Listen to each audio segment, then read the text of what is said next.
dans la liturgie de l'Église est fortement liée à celle de Noël, puisqu'aujourd'hui, nous achevons les 8 jours prévus pour la célébration de la solennité de Noël. Nous avons entendu et notre foi professe ce que Saint Jean nous a dit et qui est maintenu dans la tradition de l'Église, que le Verbe de Dieu, le Verbe par qui Dieu a créé le monde, le Verbe par qui Dieu a consolé son peuple, le Verbe par qui Dieu a guidé son peuple, le Verbe par qui Dieu a pardonné son peuple, ce Verbe-là est Fils de Dieu. Ce Verbe-là, depuis toujours, depuis l'éternité, était avec Dieu, tourné vers Dieu. Et que, par une décision souveraine de ce Dieu, ce Verbe est venu jusqu'à nous. Il est venu habiter parmi nous. C'est cela que nous célébrons pendant toute la période de Noël. Et particulièrement depuis la soirée du 24 décembre jusqu'à aujourd'hui. Dieu a voulu que ce Verbe-là prenne chair, vienne à nous, en passant par une créature de ce monde. Il a choisi une jeune femme, Marie, à qui il a accordé des grâces spéciales, en anticipant en elle les grâces qui seront offertes plus tard à ses disciples. Cette femme, Marie, a donc mis au monde le Fils. Ce Fils, c'est le Verbe de Dieu qui prend chair et qui naît en elle. C'est cela que nous rappellent les crèches que nous avons dans les églises et dans les familles. Aujourd'hui, après avoir loué, adoré Dieu le Père et ce Fils qui naît, l'Église nous invite à tourner notre regard vers celle-là qui a été choisie par Dieu lui-même pour porter au monde son Fils, la Vierge Marie. Aujourd'hui, nous célébrons donc cette grande solennité de la Vierge Marie. Elle est mère de Jésus de Nazareth, et ce Jésus de Nazareth est Fils de Dieu, et il est Dieu. C'est à ce titre-là que Marie est considérée comme mère de Dieu. Non pas qu'elle soit mère de Dieu le Père, mais qu'elle est mère de la deuxième personne de la Trinité quand elle s'incarne et devient visible à nos yeux. Nous pouvons donc aujourd'hui encourager tout cela qui, au sein de l'Église, regarde vers la Vierge Marie, tout cela, et nous devrions l'être nous tous, essayer de copier son exemple d'ouverture à la grâce de Dieu, son exemple de soumission à la volonté de Dieu, son exemple d'humilité, son exemple d'ouverture et de service au monde entier à travers la vocation qui lui est spécifique. Marie Elle a porté le Verbe de Dieu. Elle a porté la parole de Dieu. Et après elle, nous pouvons aussi redire qu'ils sont beaux, les pieds de ceux qui apportent la parole de Dieu. Aujourd'hui, je crois que nous pouvons le crier fort. Qui sont beaux, qui ont été beaux et qui sont encore beaux, les pieds de ceux-là qui apportèrent la parole de Dieu, le Verbe de Dieu dans cette contrée. Vous savez très bien qui sont-ils, les missionnaires polonais qui sont arrivés ici il y a 50 ans. Oui, l'Église existait déjà, c'est vrai, mais ils ont apporté une impulsion nouvelle. Et nous sommes heureux aujourd'hui que de leurs œuvres, beaucoup de personnes se sont déclarées disciples du Christ. Qui sont nombreux, ceux-là qui, petits enfants, ont été encadrés par ces prêtres et qui sont aujourd'hui comme un prêtre de l'Église de Dieu. Quelles sont nombreuses ces femmes de nos associations, des milliers et des milliers, qui chantent la foi en Dieu, qui chantent leur foi en Jésus et qui sont fiers d'être des disciples du Christ au sein de notre Église. Qui sont nombreux, ces catéchistes qui ont été formés pour enseigner cette parole de Dieu aux autres. Et qui sont respectables, ceux-là qui ont été initiés, non seulement à écouter la parole de Dieu, mais à la scruter, aller jusqu'à la transcrire et à la traduire pour que les personnes de la culture locale puissent l'écouter dans leur langue. Quelles sont nombreuses les œuvres visibles réalisées par ces missionnaires pendant 50 ans au milieu de nous et au profit de l'Église et surtout pour la gloire de Dieu et de Dieu seul. Nous ne pouvons pas les dénombrer, nous pouvons seulement entrer dans la profondeur, avoir une idée de la profondeur de la grâce qu'ils ont reçue. Nous pouvons avoir une idée de la largesse de leur cœur, ceux-là qui se sont donnés totalement, ceux-là dont le corps repose pour certains ici sur notre terre ou ailleurs où ils sont partis après un travail vraiment, vraiment difficile. Nous rendons grâce à Dieu pour cette grâce-là. Nous disons merci à Dieu qui a permis à ce qu'à la suite de celle qu'il a choisi, la Vierge Marie, il ait choisi d'autres personnes pour porter cette parole qui devient chère dans beaucoup de personnes que nous voyons au milieu de nous.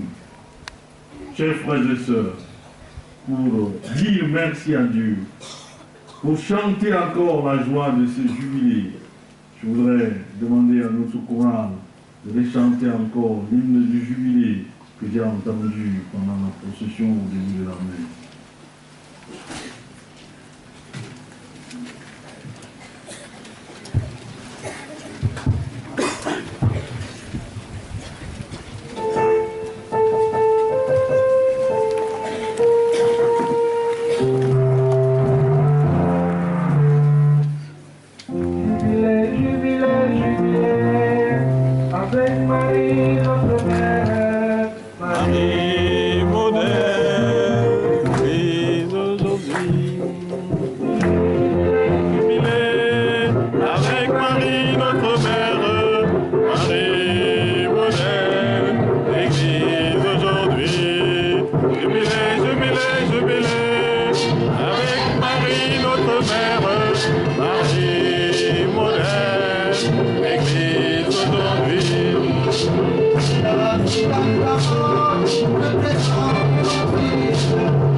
Marie, notre mère, Marie, modèle, l'Église aujourd'hui.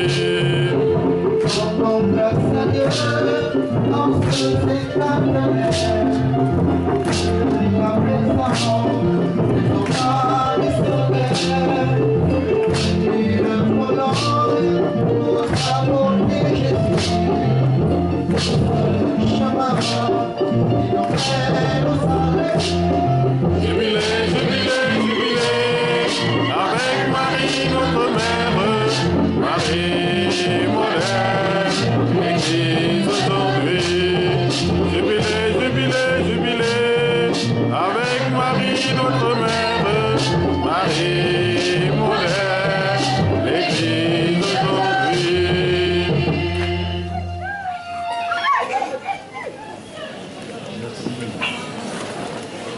Cher Père provincial, venu tout droit de Corogne pour cet événement, voilà notre façon, comme Église de famille de Dieu ici, de dire merci à vous, de dire merci à tous ceux-là qui ont été envoyés ici pour annoncer Jésus-Christ, ceux-là qui ont porté la parole de Dieu ici et qui est devenu cher au milieu de nous. Merci.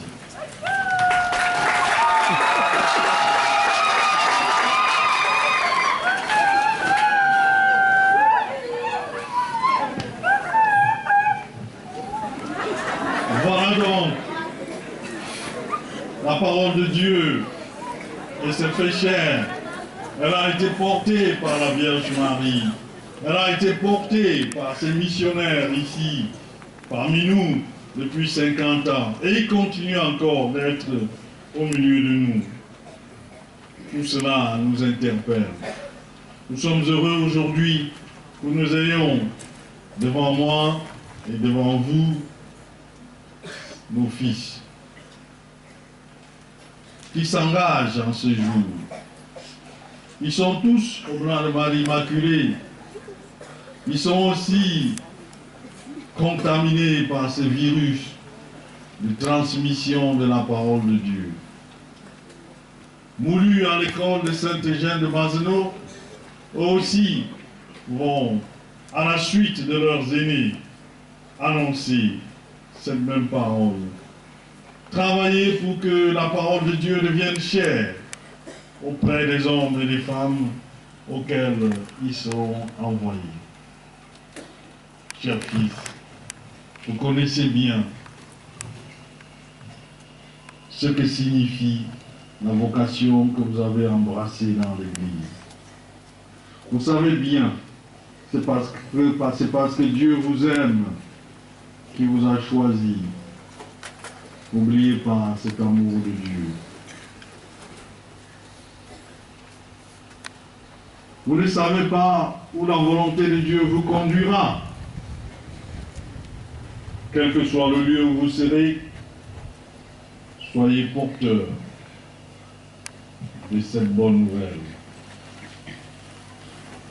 Accueillez d'abord cette parole de Dieu en vous, qu'elle s'incarne en vous, qu'elle devienne corps en vous.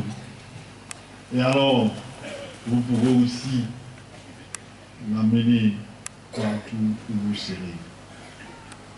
L'amour de Dieu a fait de vous ses amis. Tout au long de votre formation, vous avez appris à être amis de Dieu dans le silence, dans la prière, dans la foi, dans l'acceptation parfois de ce que vous ne comprenez pas,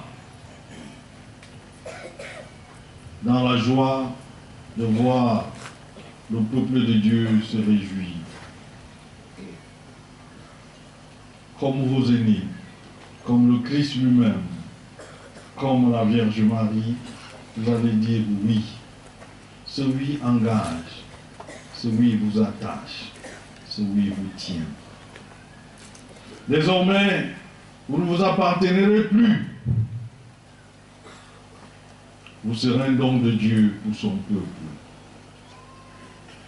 Que des années après, le peuple de Dieu puisse rendre grâce à Dieu. que des années après, le peuple de Dieu puisse jubiler aussi. Parce que vous, les saints qui êtes là, vous avez été envoyés à eux par Dieu. Et qu'ils reconnaissent en vous un don, un cadeau de Dieu.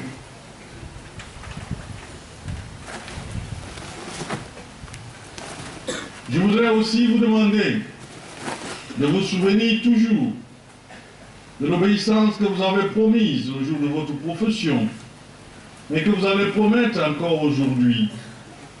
C'est l'obéissance seule qui nous permet de réaliser la volonté de Dieu. Qu'on comprenne ou qu'on ne comprenne pas, il faut obéir à Dieu. Si vous n'obéissez pas à Dieu et à ceux qui sont chargés de vous transmettre ou communiquer sa volonté, après leur discernement, votre vie missionnaire, votre vie sacerdotale ne sera qu'une aventure personnelle. Elle pourra vous apporter la joie, mais pas cette joie d'être serviteur du Seigneur. Je n'ai pas beaucoup à vous dire comme conseil. Vous avez suivi une longue formation et votre supérieur tout à l'heure a dit que vous êtes jugé digne, vous êtes donc mûr pour servir, que l'Église puisse se réjouir de votre ministère. Chers frères et sœurs, cette parole qui s'est faite chair, dont nous avons célébré la naissance parmi nous, en Noël, cette parole-là vient à nous et s'adresse à nous. Elle vient à notre rencontre. La parole de Dieu est créatrice. Qu'en cette année 2020, cette parole qui est créatrice redresse en vous ce qui est tordu. Que cette parole, en cette nouvelle année, restaure ce qui a été détruit en vous. La parole de Dieu est lumière. Dans cette année particulière, cette parole, qu'elle vous sorte de la confusion, du doute et des hésitations. La parole de Dieu est une parole de paix. Qu'elle vienne apaiser vos cœurs. Qu'elle apporte la paix dans vos familles. Qu'elle apporte la paix dans les villages, dans les paroisses, dans l'église et dans notre pays. Mais nous tous, nous sommes porteurs de cette parole de Dieu qui doit s'incarner en nous. Et nous devons montrer par notre vie que cette parole-là vit en nous. Elle est nous. Et nous l'avons assimilée dans notre propre vie. Oui, la parole de Dieu est vérité. En cette année, faisons l'effort de fuir le mensonge, d'éviter les faux témoignages, de dire la vérité, de se poser toujours la question, ce que je dis, est-ce que c'est vrai? La parole de Dieu apporte la réconciliation, réconcilier.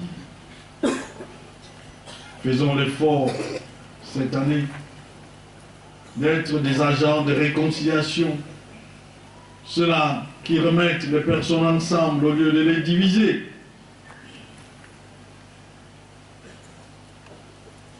Ceux-là qui savent demander pardon et pousser les autres à pardonner.